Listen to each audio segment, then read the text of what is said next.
بسم اللہ الرحمن الرحیم۔ السلام علیکم۔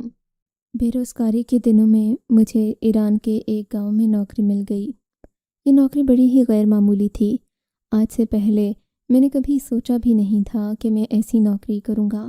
مجھے میرے ایجنٹ نے اس نوکری کے بارے میں کوئی خاص بات نہیں بتائی تھی، بس اتنا ہی بتایا کہ تم نے اپنے مالک کا کام کرنا ہوگا، وہ تمہیں جو بھی کام بتائے گا تم وہ سر انجام دو گے۔ تمہاری تنخواہ پاکستانی 40,000 روپے ہوگی۔ ان دنوں 40,000 روپے بھی بڑی رقم ہوتی تھی۔ میں مان گیا، بلکہ خوشی خوشی مان گیا۔ میں خود کو خوش قسمت سمجھ رہا تھا، کیونکہ ان دنوں پاکستان میں 5-10 ہزار کی نوکری کرنا بھی بڑی جان جوخم کا کام تھا۔ میرے لیے خوشی کی بات تھی، اماں بھی خوش تھیں، لیکن میں یہ نہیں جانتا تھا کہ میری یہ نوکری میرے لیے بہت ہی ہولناک اور خوفناک ثابت ہونے والی ہے۔ اس نوکری میں مجھے ایسے کام کرنا پڑیں گے جو میرے جذبہ ایمانی کو کمزور کر دیں گے، جو مجھے ایک چوہے کی طرح بزدل بنا دیں گے اور گنہگار بھی۔ میں نے اپنے دل میں بس یہی سوچا تھا کہ میں حلال روزی کمانے جا رہا ہوں، مگر وہاں جا کر مجھے کچھ سمجھ نہیں آ رہی تھی۔ پہلے دن مجھے میرے مالک کے گھر پہنچایا گیا۔ میرا مالک تقریباً 40 سے 50 سال کی عمر کا تھا۔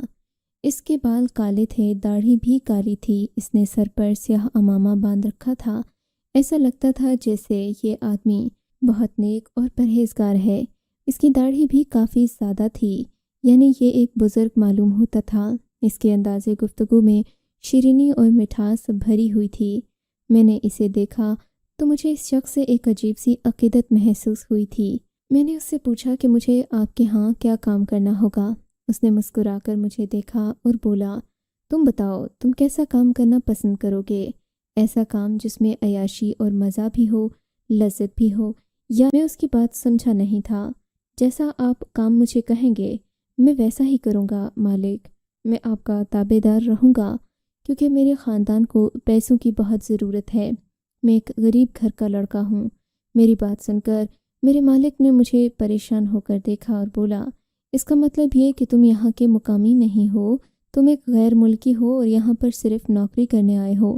جی ہاں، ایسا ہی ہے، میں آپ کی نوکری کرنے آیا ہوں، مگر یقین کیجئے آپ مجھے پہاڑ کاٹنے کا بھی بولیں گے تو میں کاٹوں گا۔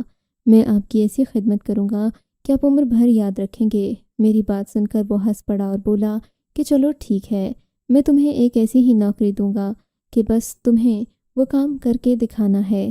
کام اگرچہ مشکل ہے، کیونکہ یہاں جو لوگ رہتے ہیں وہ بہت ہی زیادہ تنگ نظر کے مالک ہیں۔ ان کے نزدیک ثواب اور گناہ ہی سب سے بڑی چیز ہے۔ یہ اپنے مذہب کے ساتھ جڑے ہوئے ہیں، جیسا کہ میں تھا۔ وہ خلا میں گھورتے ہوئے بولا تھا، اچھا آپ ہی بتائیے کہ مجھے کیا کام کرنا ہوگا؟ میری بات سن کر اس نے اپنے پاس بڑا کالے رنگ کا بکسا اٹھایا، جس کے اوپر بھورے رنگ کا چمڑا تھا۔ اس نے جیسے ہی بکسے کو کھولا، اس میں سے کافی سارے نیلے اور ہرے رنگ کے نوٹ نکل آئے، جو شاید کرنسی کے نوٹ تھے اور ایرانی کرنسی تھی۔ یہ کیا ہے؟ میں نے حیرت سے آنکھیں پھاڑے پوچھا تو بولا، یہ سب میں تمہیں دوں گا، لیکن تمہیں اس کے بدلے میرا ایک کام کرنا ہوگا۔ اس آدمی کی آواز میں بڑی جان تھی اور پراسراریت الگ سی تھی۔ اچھا، آپ جو مجھے کہیں گے وہی کروں گا، لیکن اس بات کی یقین دہانی کر دیجئے کہ جو بھی کروں گا اس کے بعد میری ذمہ داری نہیں ہوگی۔ میرا مطلب میں محفوظ رہوں گا۔ ہاں، تم اس بات کی تو فکر ہی نہیں کرو۔ تم اس قدر محفوظ ہو یہاں، جیسے ایک بچہ اپنی ماں کی آغوش میں ہوتا ہے۔ بس جو تمہیں کرنا ہے وہ تم نے ٹھیک سے دیجئے۔ ٹھیک ہے، اتنی بھی کیا جلدی ہے؟ کل تم صبح آ جانا۔ میں صبح کے 10 بجے اٹھتا ہوں، تمہیں بھی جگا دوں گا۔ میں نے دل ہی دل میں سوچا کہ میں تو فجر کی نماز کے وقت ہی اٹھ جاتا ہوں، لیکن ایک عجیب واقعہ یہ ہوا۔ اس سب بات چیت کے بعد ہم لوگ کھانے کی میز پر آ گئے۔ میں نے بھی کھانا کھایا، پیٹ بھر کر کھانا کھایا تھا، لیکن صبح جب میری آنکھ کھلی تو صبح کے 12 بج رہے تھے۔ مجھے بڑا سخت حیرت کا جھٹکا لگا تھا۔ آج سے پہلے کبھی مجھے صبح کے وقت اتنی نیند نہیں آئی تھی۔ میں تو ہمیشہ فجر کے وقت جاگ جایا کرتا تھا۔ مجھے اپنے وجود پر ایک عجیب سا خمار طاری ہوتا محسوس ہو رہا تھا۔ میں نے فوراً منہ ہاتھ دھویا اور اٹھ کر مالک کے کمرے کی طرف چل پڑا۔ مالک سامنے ہی بیٹھا ہوا تھا۔ اس کے وجود پر معمولی سا لباس تھا۔ مجھے دیکھ کر وہ خبیثانہ ہنسی ہنسا اور بولا، دیکھا آج تم بھی صبح کے 12 بجے اٹھے ہو، تم تو بڑے ہی مضبوط ایمان خبیثانہ ہنسی ہنسا اور بولا، دیکھا آج تم بھی صبح کے 12 بجے اٹھے ہو، تم تو بڑے ہی مضبوط ایمان کے لگتے تھے۔ مجھے لگ رہا تھا 4 بجے اٹھ کر میرے کان میں اذان دو گے، پر تم سے تو خود نہیں اٹھا گیا۔ دیکھو میں تم سے پہلے اٹھ گیا ہوں۔ اس نے شراب کی بوتل اپنے منہ کے ساتھ لگاتے ہوئے کہا، تمہیں حیران رہ گیا، مگر حضور آپ کا حلیہ تو ایسا ہے کہ آپ بہت نیک معلوم ہوتے ہیں، پھر یہ سب کیا ہے؟ میں نے ڈرتے ہکلاتے اس سے پوچھا تو وہ اپنے ہاتھ پر ہاتھ مار کر تالی بجا کر بولا، تم بھی کیسی بچوں والی باتیں کرتے ہو؟ نیکی کا اور شراب کا کیا تعلق ہے؟ کیا شراب پینے والے سارے ہی گنہگار ہوتے ہیں؟ اس کی بات سن کر میں نے دل میں استغفار کیا اور اس کے سامنے ہی بیٹھ گیا۔ اگر مجبوری نہ ہوتی تو میں اس شرابی کی نوکری کبھی بھی نہیں کرتا۔ اس نے مجھے کالے رنگ کے چمڑے والا وہ بیگ پکڑایا اور بولا، جاؤ جا کر بازاروں میں گھومو پھرو، ان پیسوں خوبصورت اور حسین لگے اسے میرے سامنے پیش کرو، بلکہ یہ ایک برا خیال ہوگا۔ تم ایسا کرو، میرا کیمرہ لے جاؤ، کیمرے میں لڑکوں کی تصویریں کھینچ لینا، ان سے ان کا نمبر بھی معلوم کر لینا، ان سے یہی کہنا کہ تمہیں ایک سیٹ کی نوکری کے لیے مختلف لڑکے چاہیے۔ تم ان لڑکوں سے یہی کہہ دینا کہ ہم جلد ہی ان سے رابطہ کریں گے، ان کی تصویریں بنانا اور ہر طریقے سے بنانا، ان کی ہنستے مسکراتے چائے پیتے ہر طرح کی تصویر چاہیے مجھے۔ وہ آدمی اپنے اس کام کے بارے میں بہت مطمئن اور پرجوش لگ رہا تھا، جبکہ مجھے سمجھ نہیں آئی کہ خوبصورت لڑکوں کا نوکری سے کیا تعلق ہے۔ بہرحال میں اس میں سے کچھ پیسے لے کر باہر کی طرف نکل گیا۔ مجھے یہاں کی زبان بھی تھوڑی بہت آتی تھی، کیونکہ میں جب یہاں نوکری کے لیے آیا تھا اس سے پہلے مجھے جس ایجنٹ نے نوکری دلوائی تھی تھوڑی بہت فارسی بھی سکھا دی تھی۔ اب میں خود پر اعتماد محسوس کر رہا تھا، کیونکہ میری جیب میں پیسے تھے۔ میں نے باہر جا کر ہوٹل وغیرہ میں دیکھنا شروع کیا۔ شام کے وقت چائے پینے بہت سارے لڑکے گلی کوچوں میں آ کر بیٹھتے تھے۔ میں نے ان لڑکوں سے ملنا جلنا شروع کر دیا۔ وہ بھی مجھے خوب توجہ اس لیے دیتے تھے کیونکہ میں اپنی شکل سے ہی غیر ملکی لگتا تھا۔ ظاہر ہے ان کو جب پتہ چلتا کہ میں ایک آدمی کی تلاش میں ہوں جسے نوکری دینا چاہتا ہوں تو وہ ایک دوسرے کو بھی بتاتے اور کہتے کہ میرے پاس وہ انٹرویو کے لیے آ جائیں۔ میں اسی طرح ہفتہ سے 7 دن تک مختلف لڑکوں کی تصویریں بناتا رہا۔ میرے پاس تقریباً 60 سے زیادہ لڑکوں کی تصویریں بھی آ چکی تھیں۔ یہ لڑکے انتہا کے حسین تھے۔ میں نے تو ایسا حسن آج تک اپنے ملک میں نہیں دیکھا، یا شاید اس لیے کہ وہ ایک خوشحال شہر تھا۔ خیر میں نے ان لڑکوں کی تصویریں آ کر اپنے باس کو دکھائیں۔ اس نے اس میں سے 2-3 لڑکوں کو پسند کیا اور کہا کہ انہیں میرے پاس انٹرویو کے لیے لے کر آؤ، میں ان کا انٹرویو کروں گا۔ دینا میں چھوٹے چھوٹے کاموں میں نہیں پڑتا، اور ہاں اب تم اسلحہ چلانا بھی سیکھ لو۔ تمہاری نوکری کی ضرورت یہی ہے کہ جہاں بھی تم جاؤ تمہارا رعب اور دبدبہ ہو، ایسا نہ ہو کہ کوئی بھی تمہیں کچل کر چلا جائے اور تم اس کا منہ دیکھتے رہ جاؤ۔ لوگوں کو یہ پتہ چلنا چاہیے کہ تم سینا کے ملازم ہو۔ سینا کوئی عام آدمی نہیں ہے۔ شاید تمہیں یہ لگ رہا ہوگا کہ میں تمہارے ساتھ ہنستا ہوں تو میں کوئی بڑا آدمی نہیں ہوں، لیکن میری طاقت کا اندازہ تم میرے پیسے اور میرے اسلحے سے لگا سکتے ہو۔ سینا نامی اس شخص کی یہ باتیں سن کر میں بہت زیادہ حیران بھی تھا، لیکن مجھے اس کی نوکری کرتے ہوئے اب اچھا محسوس ہو رہا تھا۔ بہرحال ان لڑکوں کا انٹرویو کرنے کے بعد 2 لڑکوں کا اس نے انتخاب کر لیا تھا۔ اس کے بعد کہنے لگا کہ تم آ کر مجھ سے ساری ٹریننگ پہلے خود لے لو، اس کے بعد ان لڑکوں کو بھی بتا دینا۔ مگر جب سینا نے مجھے باقی حقیقت بتائی تو میرے تو پاؤں تلے سے زمین نکل گئی۔ میرے سر پر جیسے آسمان آ گرا تھا۔ سینا نے جو بات مجھے کہی تھی وہ بہت ہی نازیبا اور عجیب تھی۔ میں تو اسے سوچ کر ہی گھن کھا رہا تھا۔ میں نے زندگی میں نہیں سوچا تھا کہ اتنے ادنا اور اتنے گھٹیا کام کے بھی اتنے زیادہ پیسے دیے جاتے ہوں گے۔ سینا نے مجھے یہی کہا کہ ان لڑکوں کو اس کام کے بدلے میں 1 لاکھ ریال دیے جائیں گے۔ آج کل تو ایک پاکستانی روپیہ بھی 140 ریال کے برابر ہے، لیکن اس وقت ریال کی اچھی خاصی قیمت ہوا کرتی تھی۔ یہ سب سن کر میرے تو ہوش ہی اڑ گئے تھے کہ مالک مجھے تو بہت کم پیسے دے رہا تھا، جبکہ ان لڑکوں کو اتنے سے کام کے اور اس قدر گھٹیا کام کے 1 لاکھ ریال دے رہا تھا۔ میں نے صبر کیا کیونکہ میں یہ کام کر بھی نہیں سکتا تھا۔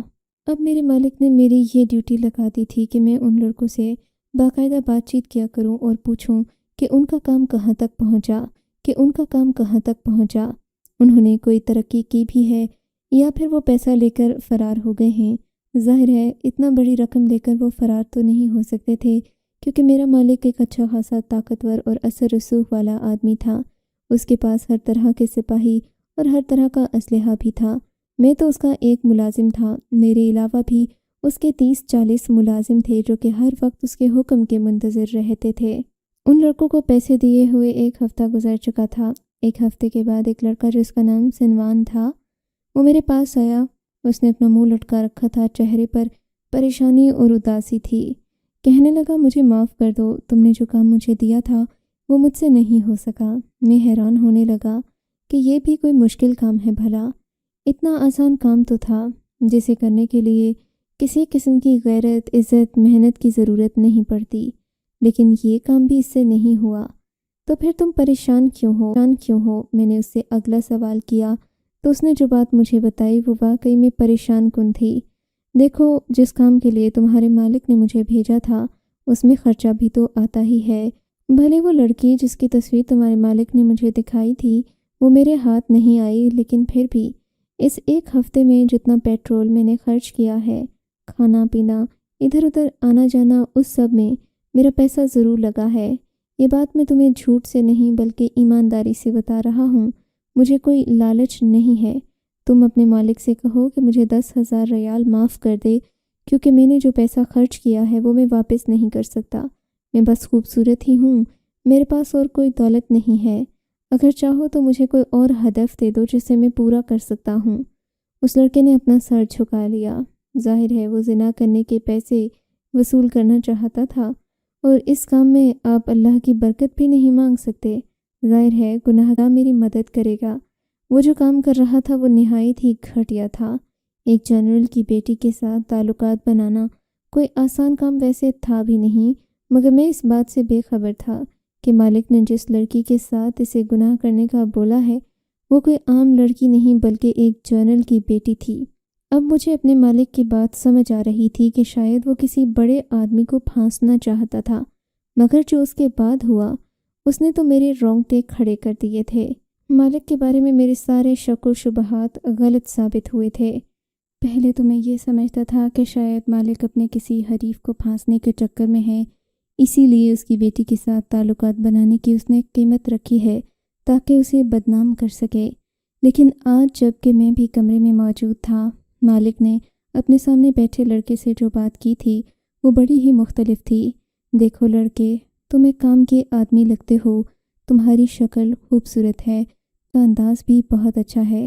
کوئی بھی لڑکی ایسی باتیں سن کر اپنے ہوش و حواس میں نہیں رہ سکتی۔ تم جو بھی لڑکی اپنے سامنے دیکھو تم اسی کے ساتھ اپنا تعلق بنانے کی کوشش کرو۔ بس یہ یاد رکھنا کہ اگر تم عام لڑکیوں کے ساتھ تعلقات بنا رہے ہو تو زیادہ سے زیادہ لڑکیوں کے ساتھ ایسے تعلق رکھو کہ وہ جب بھی تم سے ملیں تو محبت سے ملیں، اور باقی کی باتیں تو تم سمجھ ہی گئے ہوگے۔ میں نے تمہیں 10,000 ہی نہیں 1,00,000 ریال معاف کر دیے ہیں۔ اب یہ تو تم پر ہے کہ تم اس بارے میں کتنی سنجیدگی سے کام کرتے ہو۔ دیکھو کام مشکل نہیں ہے، بڑا ہی دلچسپ اور مزیدار کام ہے۔ اگر تم ایک بار اس کام میں پڑ گئے تو تم بنا تنخواہ کے بھی کرنے لگو گے، بلکہ تم کہو گے کہ مجھے کوئی پیسے لے کر یہ سب کرنے دے دے۔ مالک کی بات سن کر اس لڑکے نے سر جھکا لیا۔ وہ بھی میری طرح ایک غریب گھر سے تعلق رکھنے والا تھا۔ اس کے چہرے پر معصومیت تھی، ہم اگر وہ خوبصورت بلا کا تھا، اسے دیکھ کر کوئی بھی لڑکی اپنا دل ہار سکتی تھی۔ وہ مجھ سے کہنے لگا کہ میں 2-3 دن کے بعد آؤں گا اور تمہیں ساری رپورٹ دے دوں گا۔ وہ سر جھکا کر وہاں سے چلا گیا۔ اس کے جانے کے بعد میں نے مالک سے پوچھا، مالک آپ یہ کام اسے کرنے کے لیے دیتے ہیں، ساتھ میں 1,00,000 ریال بھی دیتے ہیں۔ اگر آپ کہیں تو میں اپنے ملک سے کسی آدمی کا بندوبست کروں، کسی غریب کا بھلا ہو جائے گا۔ یہ کام تو کوئی بھی کر سکتا ہے۔ میری بات سن کر وہ غصے سے اٹھ کھڑا ہوا اور بولا، تمہاری اتنی اوقات کہ تم یہ بات کرو، مجھے صرف یہاں کے مقامی لوگوں سے ہی یہ بات کرنی ہے، صرف انہی کے ذریعے یہ کام کروانا ہے۔ اگر کوئی اور یہ کام کرے گا تو میں پھنس جاؤں گا اور تم بھی پھنس سکتے ہو۔ یاد رکھو کہ اگر تم نے یہ سب کچھ کرنے کی کوشش کی تو تم پر کڑے سخت دن آ جائیں گے، پھر میں بھی تمہیں بچا نہیں سکوں گا، اس لیے تمہیں جتنا کہا ہے تم اتنا ہی کیا کرو۔ اور ہاں، اگر تمہیں زیادہ ہی پیسہ کمانے کا شوق ہے تو ایسے لڑکے ڈھونڈو جو اپنے کام میں ماہر ہوں، تیز تراز ہوں اور جتنا کام انہیں دیا جائے اتنا کرنے کی اہلیت رکھتے ہوں۔ میں مالک کی بات سمجھ تو گیا تھا، لیکن ایسے لڑکے لانا میرے بس کی بات نہیں تھی۔ میں اگر چاہتا بھی تو ایسے لڑکے ڈھونڈ نہیں سکتا تھا۔ میری عمر خود بہت کم تھی اور میں کوارا بھی تھا۔ آج تک میں نے کسی لڑکی سے ایسی بات نہیں کی تھی جس سے مجھے لڑکیوں کے ساتھ تعلقات بنانے کا اندازہ ہوتا۔ میں چپ کر گیا تھا۔ ہفتے کے بعد وہ لڑکا دوبارہ آیا تو اس کے چہرے پر خوشی بھی تھی۔ اس کی چال ڈھال ہی مختلف لگ رہی تھی۔ اس کے چہرے پر ایک فاتحانہ لہر تھی جسے میں محسوس کر چکا تھا۔ بلاؤ اپنے مالک کو، میں ایسا کام کر کے آیا ہوں کہ وہ بھی حیران رہ جائے گا۔ وہ لڑکا اپنی چال میں بہت مست لگ رہا تھا اور خوش بھی تھا۔ میں نے مالک کو بلایا تو اس نے مالک کے سامنے اعتراف کیا کہ اس نے 3 لڑکیوں کو اپنے چنگل میں پھنسا لیا ہے۔ ان کے ساتھ وہ تعلق بنانے میں بھی کامیاب ہو گیا ہے اور اب وہ اس سب میں مزید مہارت اختیار کر چکا ہے۔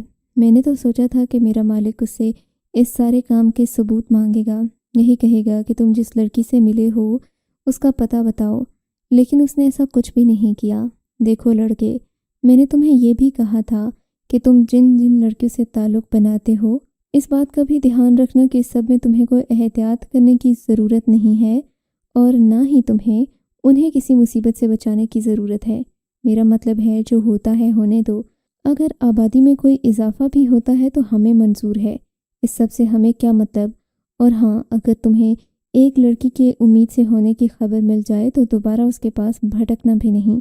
بس تم جتنی لڑکیوں کو اپنے چنگل میں پھانس سکتے ہو پھانس لو، اور جب مجھے تمہارے باپ بننے کی خبر ملے گی تو میں تمہیں خود ہی 1 لڑکی اور 1 بچے کے بدلے میں 1 لاکھ ریال دوں گا۔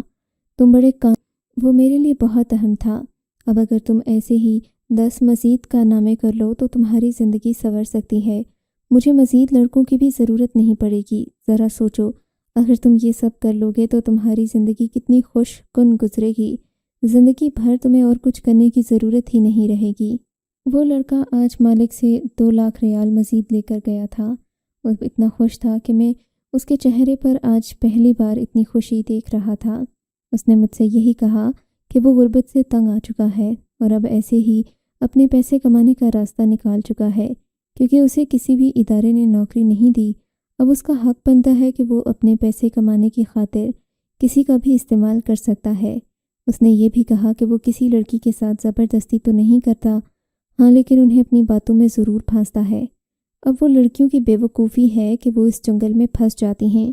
یہ ان کے اپنے کردار کا ڈھیلا پن اور اپنی ہوس ہے جو انہیں اس دار و پاک لڑکی ہو تو وہ کیوں اس جنگل میں آئے گی۔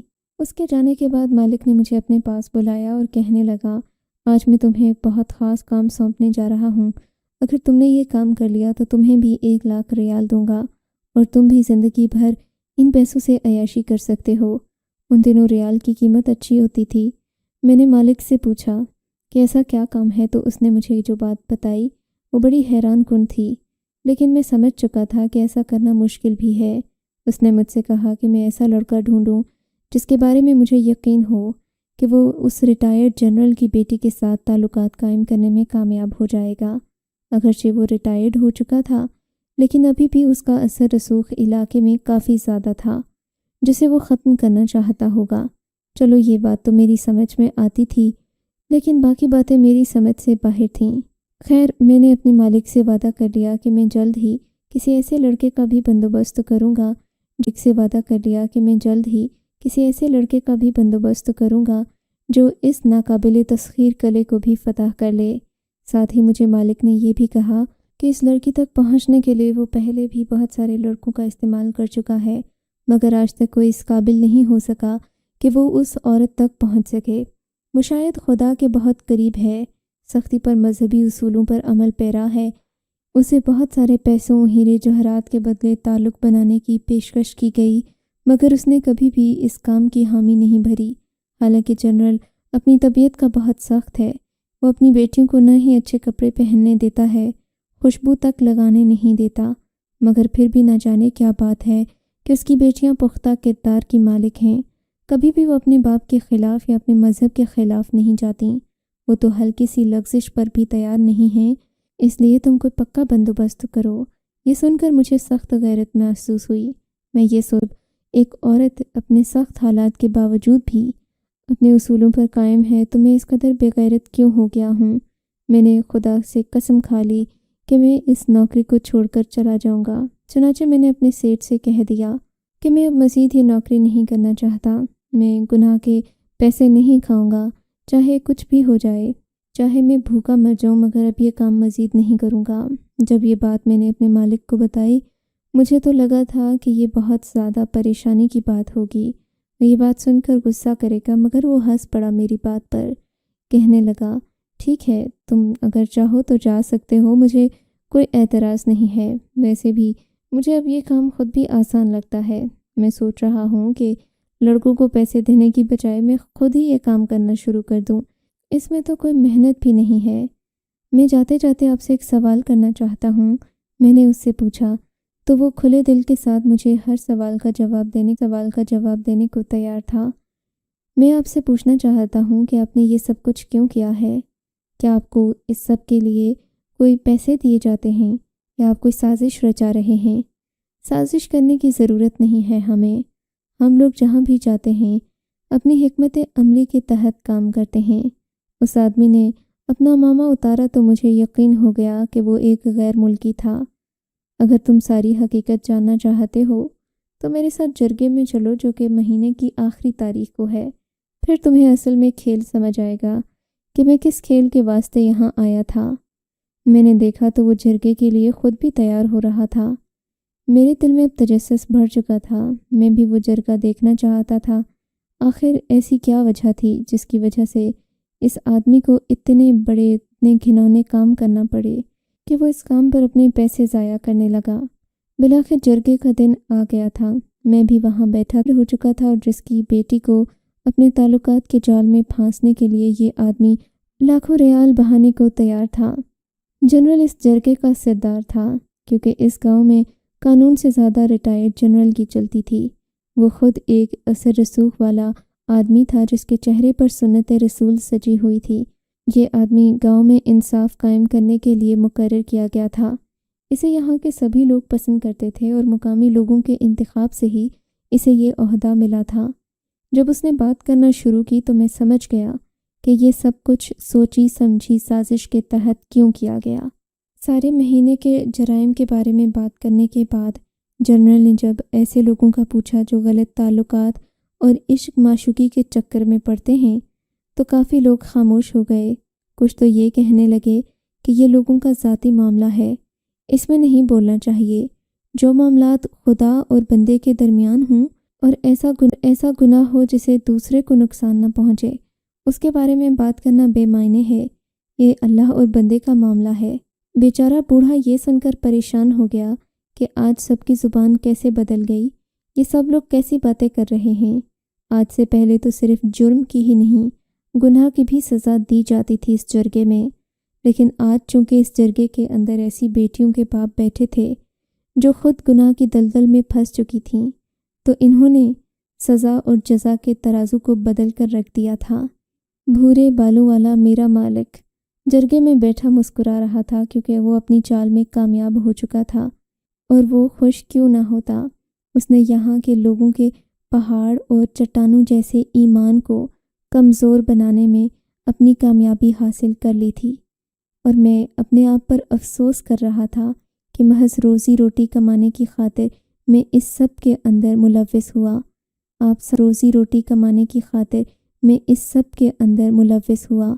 آپ سب مجھے بتائیں، یہ نوکری چھوڑنے کے بعد کیا اللہ مجھے میرے گناہوں سے معاف کر دے گا، یا اگر کوئی اس کا کفارہ ہے تو وہ بھی بتا دیجئے، میں کفارہ ادا کر کے اس گناہ۔ آپ کو اگر یہ کہانی اچھی لگی ہے تو اس ویڈیو کو لائک کیجئے، اور اس طرح کی مزید کہانیاں سننے کے لیے ہمارے چینل کو ضرور سبسکرائب کیجئے۔ کہانی سننے کا شکریہ۔